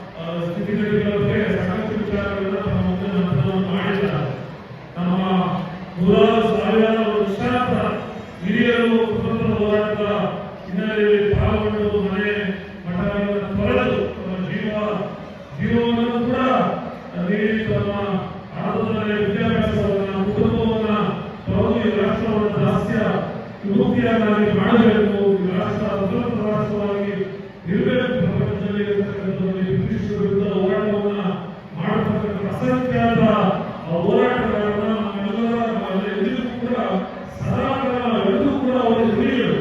ಅವರು ನೀಡಿದಂತ ಒಂದು ಸ್ವತಂತ್ರದ ಬೆಳೆಸಿ ರಚಿಸಿ ನಮಗೆ ಕೊಟ್ಟಂತ ನಮ್ಮ ಪೀಳಿಗೆಗೆ ಕೊಟ್ಟಿರತಕ್ಕಂಥ ಸ್ವತಂತ್ರದ ಅಂಗವಾಗಿ ನಾವು ಅಂಗದಲ್ಲಿ ಯಾವತ್ತೂ ಕೂಡ ಅವರ ಸ್ವಸ್ಥ ಭಾರತ ಸುವರ್ಣ ಸ್ವಸ್ಥ ನಾವು ಜೀವನವನ್ನ ಮಾಡಬೇಕಾದಂಥದ್ದು. ವಿಶೇಷವಾಗಿ ಕಾಂಗ್ರೆಸ್ ಯೋಗ ನೆರವೇರಿಸಬಹುದು, ಲಾಲ್ ಬಹದ್ದೂರ್ ಶಾಸ್ತ್ರಿಗಳು ಇರ್ಬೋದು, ಸುಭಾಷ್ ಚಂದ್ರ ಬೋಸ್, ಭಗತ್ ಸಿಂಗ್, ಈ ರೀತಿಯ ಅಸಂಖ್ಯಾತ ಜನ ನಮ್ಮ ಈ ಸ್ವತಂತ್ರ ಹೋರಾಟದಲ್ಲಿ ಪಾಲ್ಗೊಂಡು ಬ್ರಿಟಿಷ್ ದೇಶದಿಂದ ಹೊರಗಟ್ಟಿ ದೇಶಕ್ಕೆ ಸ್ವತಂತ್ರವನ್ನು ರಚಿಸಿಕೊಟ್ಟು ಎಷ್ಟೆಲ್ಲ ವೈವಿಧ್ಯಗಳ ನಡುವೆ ಕೂಡ ವಿವಿಧತೆಯಲ್ಲಿ ಏಕತೆಯಾಗಿ ಇವತ್ತು ಪ್ರಪಂಚದಲ್ಲೇ ಅತ್ಯಂತ ಅತಿ ದೊಡ್ಡದಾದ ಬಲಿಷ್ಠವಾದಂತಹ ಪ್ರಜಾಪ್ರಭುತ್ವ ವ್ಯವಸ್ಥೆಯನ್ನ ಹೊಂದಿರತಕ್ಕಂಥ ದೇಶ ಇವತ್ತು ಭಾರತ ಅಂತಕ್ಕಂಥ ಒಂದು ಹೆಗ್ಗಳಿಕೆ ಹೆಮ್ಮೆ ನಮ್ಮೆಲ್ಲರಿಗೂ ಇರ್ತಕ್ಕಂಥದ್ದು. ಅಮೆರಿಕನ ಹೇಳ್ತಾ ಇದ್ದೀವಿ, ಅಮೆರಿಕದ ದೇಶದಲ್ಲಿ ಚುನಾವಣೆ ನಡೆದಂತಹ ಸಂದರ್ಭದಲ್ಲಿ ಅಧ್ಯಕ್ಷೀಯ ಚುನಾವಣೆ ಅಧಿಕಾರ ಹಸ್ತಾಂತರ ಆಗ್ತಕ್ಕಂಥ ಸಂದರ್ಭದಲ್ಲಿ ವಿವಾದಗಳು ಅದೇ ರೀತಿಯಾಗಿ ಗಲಭೆಗಳು ಕೂಡ ನಾವು ನೋಡಿದ್ದೀವಿ. ಆದರೆ ಇಲ್ಲಿ ಹಲವಾರು ನೂರಾರು ವಿವಿಧತೆಯಲ್ಲಿ ಹೊಂದಿರತಕ್ಕಂಥ ಒಂದು ರಾಷ್ಟ್ರದಲ್ಲಿ ಪ್ರಜಾಪ್ರಭುತ್ವದ ಬೇರು ಅತ್ಯಂತ ಗಟ್ಟಿಯಾಗಿ ನಮ್ಮ ಹಿರಿಯರು ಒಂದು ಅಧಿಕಾರವನ್ನು ನಡೆಸಿಕೊಂಡಂತ ಪ್ರಾರಂಭದ ದಿನಗಳಲ್ಲಿ ಜವಾಹರಲಾಲ್ ನೆಹರು ಅವರು, ಅದೇ ರೀತಿಯಾಗಿ ಲಾಲ್ ಬಹದ್ದೂರ್ ಶಾಸ್ತ್ರಿಗಳು ಇಂತಹ ಮಹಾನುಭಾವರು ನಡೆಸಿಕೊಂಡಂತ ಒಂದು ಹಿನ್ನೆಲೆಯಲ್ಲಿ ಇವತ್ತು ಕೂಡ ಭಾರತ ಈ ಪ್ರಪಂಚದಲ್ಲಿ ಅತ್ಯುತ್ತಮವಾದಂತಹ ಒಂದು ಸಂವಿಧಾನವನ್ನು ಹೊಂದಿರತಕ್ಕಂಥ ದೇಶ. ಅದೇ ರೀತಿಯಾಗಿ ಒಂದು ಪ್ರಜಾಪ್ರಭುತ್ವ ರಾಷ್ಟ್ರವಾಗಿ ದಿನೇ ದಿನೇ ಪ್ರಗತಿಯಲ್ಲಿ ಸ್ವತಂತ್ರ ಬಂದಂತಹ ಸಂದರ್ಭದಲ್ಲಿ ಒಂದು ಗುಂಡು ಪಿನ್ನನ್ನು ಕೂಡ ತಯಾರು ಮಾಡಲಾದಂತಹ ಸ್ಥಿತಿಯಲ್ಲಿದ್ದಂಥವರು ಹೊರಗಡೆಯಿಂದ ಪ್ರತಿಯೊಂದು ಉತ್ತಮವಾದ ಬಟ್ಟೆ ಗಾಂಧಿ ಬಟ್ಟೆ ಬಿಟ್ಟರೆ ಬೇರೆ ಬಟ್ಟೆಗಳನ್ನು ಕೂಡ ವಿದೇಶಗಳಲ್ಲಿ ಯಂತ್ರೋಪಕರಣಗಳಾದಿಯಾಗಿ ಇತರ ಆಹಾರ ಕೂಡ ನಾವು ಸ್ವಾವಲಂಬಿಗಳಾಗಿರೋದ್ರಿಂದ ನಾವು ಇರ್ತಕ್ಕಂಥ ಆಹಾರವನ್ನು ವಿದೇಶಗಳಿಂದ ಆಮದು ಮಾಡಿಕೊಳ್ಳಬೇಕಾದಂಥ ಒಂದು ಪರಿಸ್ಥಿತಿಯಲ್ಲಿದ್ದಂಥ ದೇಶ ಇವತ್ತು ಪ್ರಪಂಚದಲ್ಲಿ ಒಂದು ಆರ್ಥಿಕವಾಗಿ ಬಲಿಷ್ಠ ರಾಷ್ಟ್ರವಾಗಿ ಮುನ್ನುಗ್ತಾ ಇರ್ತಕ್ಕಂಥದ್ದು ಎಲ್ಲರಿಗೂ ಸಂತೋಷಪಡ್ತಕ್ಕಂಥ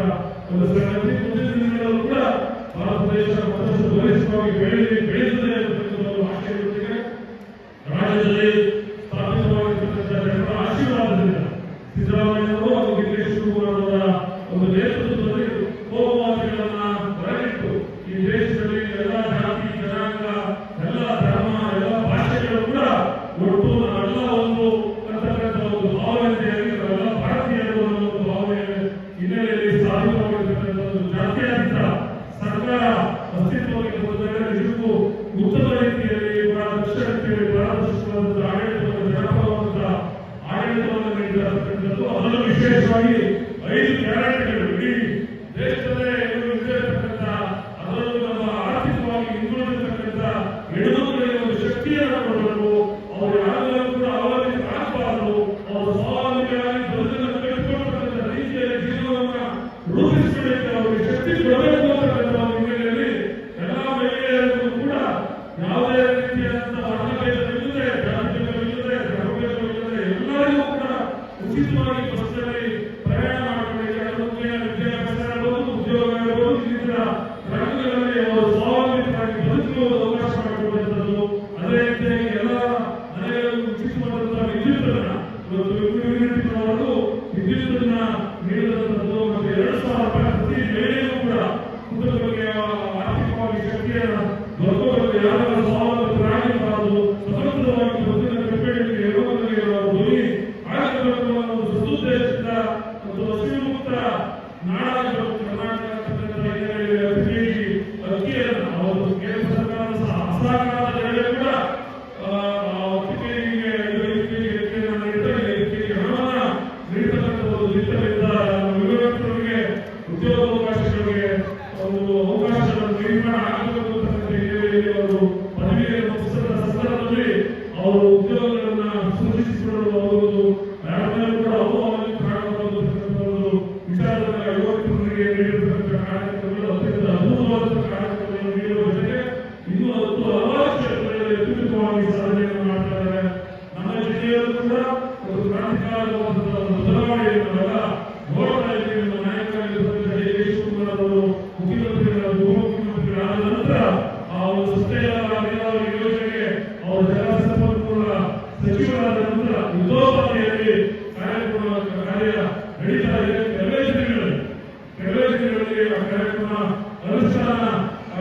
ಗೊತ್ತಿದೆ. ಅದೇ ರೀತಿಯಾಗಿ ನಮ್ಮ ತಾಲೂಕಿಗೆ ವಿಶೇಷವಾಗಿ ಯಾರು ವಿಲೇಜ್ನ ರೈತರಿಗೆ ಪಟ್ಟಣ ಪ್ರದೇಶದಲ್ಲಿ ಇವತ್ತು ಯಾರಿಗೆ ಸೈಟ್ ಇಲ್ಲ, ಯಾರಿಗೆ ಸೂರಿಲ್ಲ, ಅವರು ಇವತ್ತು ಸೈಟ್ಗಳನ್ನ ಖರೀದಿ ಮಾಡಲಿಕ್ಕೆ ಸಾಧ್ಯವೇ ಇಲ್ಲ. ಬಡ ಉದ್ಯೋಗದವರು ಲಕ್ಷಾಂತರ ರೂಪಾಯಿ ಹಣವನ್ನು ಕೊಟ್ಟು ತಮ್ಮ ಒಂದು ಶಾಶ್ವತವಾದ ಒಂದು ಜೀವನದ ಕನಸಾಗಿರ್ತಕ್ಕಂಥ ನಿವೇಶನವನ್ನು ಪಡೆಯಲಿಕ್ಕೆ ಸಾಧ್ಯ ಇರತಕ್ಕಂಥ ಸಂದರ್ಭದಲ್ಲಿ ಯಾರೆಲ್ಲ ನಿವೇಶನ ವಂಚಿತರಾಗಿದ್ದಾರೆ, ಕಳೆದ ಬಾರಿ ಕೊಟ್ಟು ಇನ್ನೂ ಯಾರಿಗೆ ನಿವೇಶನಗಳನ್ನ ನೀಡಿಲ್ಲ, ಯಾರೆಲ್ಲ ಅವಶ್ಯಕತೆ ಇದೆ ಅವರು ಮತ್ತೊಮ್ಮೆ ನಿವೇಶನಗಳನ್ನ ಗ್ರಾಮಾಂತರ ಪ್ರದೇಶ ಮತ್ತು ಪಟ್ಟಣ ಪ್ರದೇಶದಲ್ಲಿ ನಿವೇಶನವನ್ನ ಈಗಾಗಲೇ ಗುರುತಿಸತಕ್ಕಂಥ ಕೆಲಸ ಮುಂದಿನ ದಿನಗಳಲ್ಲಿ ಆ ಅರ್ಹ ಫಲಾನುಭವಿಗಳನ್ನ ಆಯ್ಕೆ ಮಾಡಿ ನಿವೇಶನ ರೈತರಿಗೆ ನಿವೇಶನ, ವಸತಿ ರೈತರಿಗೆ ಮನೆಗಳನ್ನು ನೀಡತಕ್ಕಂಥ ಕಾರ್ಯಕ್ರಮ. ಅದೇ ರೀತಿಯಾಗಿ ಕೋಳಿ ಮುಕ್ತ ತಾಲೂಕಾಗಿ, ಕೋಳಿ ಮುಕ್ತ ಜಿಲ್ಲೆಯಾಗಿ ನಮ್ಮ ಜಿಲ್ಲೆ ಮಾಡಬಹುದು. ಆ ವಿಷಯ ರೈತರಿಗೆ ನಾವು ವಿಶೇಷವಾದ ಒತ್ತಡ ಕೊಡಬೇಕು. ರೈತರ ತಾಲೂಕು ಕಚೇರಿಗಳಿಗೆ ಅನೇಕರಿಂದ ಅವರ ಆಸ್ತಿಗಳನ್ನ ಅವರು ಅರ್ಥ ಮಾಡಿಸ್ಕೊಳ್ಳಿಕ್ಕೆ, ಕೋಡಿ ಮಾಡಿಸ್ಕೊಳ್ಳಿಕ್ಕೆ, ಅವರು ಇನ್ನೊಬ್ಬರ ಮನೆ ಭಾಗಗಳಿಗೆ ಅಲ್ಲಿರ್ತಕ್ಕಂಥ ಸಂದರ್ಭವನ್ನು ತಪ್ಪಿಸಬೇಕು ಅಂತಕ್ಕಂಥ ದಿಸೆಯಲ್ಲಿ ಅಂತ ಒಂದು ಅದ್ಭುತವಾದಂತಹ ದಿಟ್ಟ ಕಾರ್ಯಕ್ರಮವನ್ನ ಒಗ್ಗೂಡಿರ್ತಕ್ಕಂಥದ್ದು ನಾವು ನೋಡ್ತಾ ಇದ್ದೀವಿ. ಹೀಗೆ ಹಲವಾರು ಕಾರ್ಯಕ್ರಮಗಳನ್ನ ಗ್ರಾಮೀಣ ಬಗ್ಗೆ ಪಟ್ಟಿಯನ್ನು ಮಾಡ್ತಾ ಹೋದ್ರೆ ಅವೇ ಹತ್ತಾರು ಕಾರ್ಯಕ್ರಮಗಳು ಆ ಕಡೆ ಒಟ್ಟಾರೆ ತನಗೆ ಯಾರು ಮತವನ್ನು ನೀಡಿದ್ದಾರೆ ಅನ್ನೋದನ್ನು ನಂಬಿರ್ತಕ್ಕಂಥ ಈ ಜಿಲ್ಲೆ ಮತ್ತು ಈ ತಾಲೂಕಿನ ಜನರ ಸಮಗ್ರ ಅಭಿವೃದ್ಧಿಗಾಗಿ ನೂರಾರು ಯೋಜನೆಗಳನ್ನ, ಹತ್ತಾರು ಯೋಜನೆಗಳನ್ನ ಹಮ್ಮಿಕೊಂಡು ಯಶಸ್ವಿಯಾಗಿ ಮುಂದಿನ ದಿನಗಳಲ್ಲಿ ಎಲ್ಲ ಕಾರ್ಯಕ್ರಮಗಳು ಅನುಷ್ಠಾನಗೊಳ್ಳುತ್ತವೆ. ರಸ್ತೆ ಇರ್ಬೋದು, ವಿದ್ಯುತ್ ಇರ್ಬೋದು, ಶಿಕ್ಷಣ ಕ್ಷೇತ್ರದಲ್ಲಿ ಒಂದು ಸರ್ವಕಾಲಿಕ ದಾಖಲೆಯನ್ನ ಮಾಡಲಿಕ್ಕೆ ಸಿಆರ್ಎಫ್ ಅನುದಾನದ ಯೋಜನೆಯಲ್ಲಿ ಎಲ್ಲರ ಮನವನ್ನು ಒಲಿಸಿ ಸರ್ಕಾರಿ ಶಾಲೆಗಳು ವಿಶೇಷವಾಗಿ ನಮ್ಮ ಗ್ರಾಮಾಂತರ ಪ್ರದೇಶ ಮತ್ತು ಪಟ್ಟಣ ಪ್ರದೇಶದ ಬಡವರ ಮಕ್ಕಳು ಕೂಡ ಯಾವುದೇ ಕಾನ್ವೆಂಟ್ ಬೆಂಗಳೂರಿನ ಯಾವುದೇ MPS ಅಥವಾ ಇನ್ನೊಂದು ಯಾವುದೋ ವಿದ್ಯಾಸಂಸ್ಥೆಗಳಿಗೆ ಕಡಿಮೆ ದರದಲ್ಲಿ ಶಿಕ್ಷಣ ಈ ತಾಲೂಕಿನ ಜನರಿಗೆ, ಈ ಜಿಲ್ಲೆಯ ಜನರಿಗೆ ತಲುಪಬೇಕು ಅನ್ನತಕ್ಕಂಥ ಉದ್ದೇಶದಿಂದ 10 ಕೋಟಿ ರೂಪಾಯಿಗಳನ್ನ ವಿನಿಯೋಗ ಮಾಡಿ ಒಂದೇ ಕಡೆ 8 ರಿಂದ 10 ಕೋಟಿ ರೂಪಾಯಿಗಳಷ್ಟು ಇಲ್ಲಿ ಎಲ್ಲ ಸೌಲಭ್ಯಗಳನ್ನ ಹೊಂದಿರತಕ್ಕಂಥ ಒಂದು ಶಿಕ್ಷಣ ಸಮುಚ್ಚಯವನ್ನು ನಿರ್ಮಾಣ ಮಾಡಿ ಅದರಲ್ಲಿ ಉಚಿತವಾಗಿ ತಾಲೂಕಿನ ಜಿಲ್ಲೆಯ ವಿದ್ಯಾರ್ಥಿಗಳಿಗೆ, ಬಡವರ ಮಕ್ಕಳಿಗೆ ವಿದ್ಯಾಭ್ಯಾಸವನ್ನ ನೀಡಬೇಕು ಅಂತಕ್ಕಂಥದ್ದು ನಾಯಕರಾಗಿರ್ತಕ್ಕಂಥ DK ಶಿವಕುಮಾರ್ ಅವರ ಕನಸು. ಆ ಕನಸನ್ನ ಬರೀ ಕನಸಾಗೆ ಅವರು ರೂಪಿತ ಮಾಡಿದಾಗ ಅದನ್ನು ನನಸಾಗಿ ಮಾಡಲಿಕ್ಕೆ ಈಗಾಗಲೇ ತಾಲೂಕಿನಲ್ಲಿ 4 ಕಡೆ ಉದಾಹರಣೆಗೆ ಚಿಕ್ಕೂರುವಾಡಿ ಸೇರಿದಾಗೆ ಈಗಾಗಲೇ 4 ಕಡೆ ಶಾಲೆಗಳು ಕೂಡ ಪ್ರಾರಂಭವಾಗಿರ್ತಕ್ಕಂಥದ್ದು. ಕಾಮಗಾರಿಗಳು ಪ್ರಾರಂಭವಾಗಿ ಮುಂದಿನ ಕೆಲವೇ ದಿನಗಳಲ್ಲಿ ಈ ತಾಲೂಕಿನ ಜಿಲ್ಲೆಯ ಜನರ ಉಪಯೋಗಕ್ಕಾಗಿ ಅವರು ಲೋಕಾರ್ಪಣಾ ಕಾರ್ಯಕ್ರಮ ಕೂಡ ಮಾಡತಕ್ಕಂಥದ್ದು. ಆ ಒಂದು ಸಂದರ್ಭ ಆದ ನಂತರ ಶಿಕ್ಷಣ ಕ್ಷೇತ್ರದಲ್ಲಿ ಒಂದು ಅದ್ಭುತವಾದಂತಹ ಒಂದು ಬದಲಾವಣೆಯನ್ನ ನಾವೆಲ್ಲ ನಮ್ಮ ಜಿಲ್ಲೆಯಲ್ಲಿ ನೋಡತಕ್ಕಂಥದ್ದು, ನೋಡತಕ್ಕಂಥ ಅವಕಾಶಗಳನ್ನು ನಾವು ಕಾಣ್ತೀವಿ ಅಂತೇಳಿ ನಾನು ಕೂಡ ಹೆಚ್ಚು ಮಾತನಾಡಲಿಕ್ಕೆ ಹೋದೆ. ನಮ್ಮ ಹೊಸದಾಗಿ ನೂತನವಾಗಿ ಡಾಕ್ಟರ್ ಮಂಜುನಾಥ್ ಅವರು ಸಂಸದರಾಗಿ ಆಯ್ಕೆಯಾಗಿದ್ದಾರೆ. ಬಹಳಷ್ಟು ಜನ ನಾವು ಬಹಳಷ್ಟು ನಿರೀಕ್ಷೆಯನ್ನು ಕೂಡ ಅವರಿಂದ ಹೊಂದಿದ್ದೇವೆ. ಇಲ್ಲಿ ಲೋಕಸಭಾ ಸದಸ್ಯರಾಗಿದ್ದಂಥ DK ಸುರೇಶ್ ಅವರು ಅವರ ಜನಪ್ರಿಯ ಸಂಸದರಾಗಿ ಜನಮೆಚ್ಚುವ ರೀತಿಯಲ್ಲಿ ಜನರಿಗೆ ಬೇಕಾದಂತಹ ಹಲವಾರು ಯೋಜನೆಗಳನ್ನ ಅವರು ಯಶಸ್ವಿಯಾಗಿ ಕೊಟ್ಟಿದ್ದಾರೆ. ಅದೇ ದಿಸೆಯಲ್ಲಿ ಡಾಕ್ಟರ್ ಮಂಜುನಾಥ್ ಅವರು ಕೂಡ ಕೇಂದ್ರ ಸರ್ಕಾರದ ಅಧಿಕಾರದಲ್ಲಿ ಈಗ ಬಿಜೆಪಿಗೆ ಇರೋ ಒಂದು ಹಿನ್ನೆಲೆಯಲ್ಲಿ ಪ್ರಭಾವಿಯಾಗಿರುವಂತಹ ನಾವು ಅದರ ಪ್ರಭಾವವನ್ನು ಬೀರಿ ಒಂದು ರಾಜ್ಯ ಮತ್ತು ಕೇಂದ್ರ ಸರ್ಕಾರದಿಂದ ಹೆಚ್ಚಿನ ಅನುದಾನವನ್ನ ಈ ಕ್ಷೇತ್ರಕ್ಕೆ, ಬೆಂಗಳೂರು ಗ್ರಾಮಾಂತರ ಕ್ಷೇತ್ರಕ್ಕೆ, ಅದೇ ರೀತಿಯಾಗಿ ನಮ್ಮ ತಾಲೂಕಿಗೆ ತರಬೇಕು. ಮತ್ತು ಜನರ ಸಮಗ್ರ ಅಭಿವೃದ್ಧಿಗಾಗಿ ನಾವು ಮಾಡತಕ್ಕಂಥ ಎಲ್ಲ ಕೆಲಸ ಕಾರ್ಯಗಳಲ್ಲಿ ನಮ್ಮ ಸಹಕಾರ ಕೂಡ ಇರುತ್ತದೆ. ಬಹಳಷ್ಟು ನಿರೀಕ್ಷೆಯನ್ನು ಕೂಡ ಮಾಡ್ತೀವಿ ಅಂತ ಹೇಳಿ ಇಷ್ಟು ಹೇಳಿ ಈ ಒಂದು ಕಾರ್ಯಕ್ರಮವನ್ನು ಕರೆದು ಕೂಡ ಮಾತಾಡಲಿಕ್ಕೆ ಅವಕಾಶ ಮಾಡಿಕೊಟ್ಟಿರ್ತಕ್ಕಂಥ ಎರಡೂ ಮುಗಿಸಿ ನಾನು ನಮಸ್ಕಾರಗಳನ್ನು ತಿಳಿಸ್ತಾ ಇದ್ದೀನಿ. ಜೈ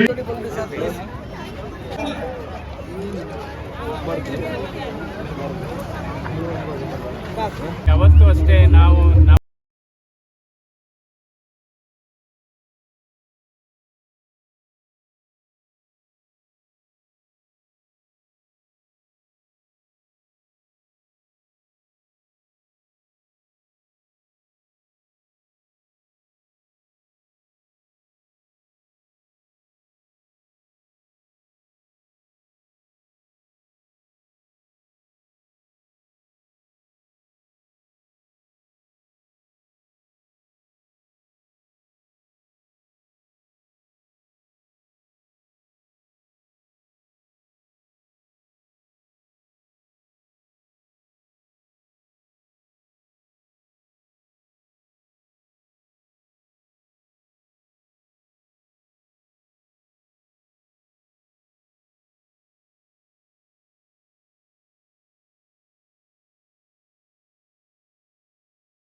ಯಾಕೆಂದರೆ ನಮ್ಮ ಭಾರತದ ಬೆನ್ನೆಲುಬೇ ಒಂದು ಕೃಷಿ, ಭಾರತದ ಬೆನ್ನೆಲುಬೇ ನಮ್ಮ ರೈತರುಗಳು.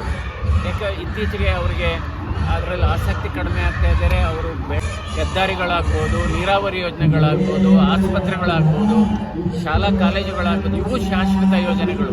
ಇದಕ್ಕೆ ಹೆಚ್ಚು ಒತ್ತನ್ನು ಕೊಡಬೇಕಾಗುತ್ತೆ. ಸೊ ನಾವೆಲ್ಲರೂ ಪ್ರತಿಯೊಬ್ಬ ಭಾರತೀಯರ ಕೊಡುಗೆ ಕೂಡ ಬಹಳ ಅವಶ್ಯಕತೆ. ನಾವು ದೊಡ್ಡವರು ಮಾತ್ರ ದೇಶ ಕಟ್ಟೋದು, ಚಿಕ್ಕವರು ಕಟ್ಟಕ್ಕಾಗಲ್ಲ ಅನ್ನೋ ಭಾವನೆ ಇರಬಾರ್ದು.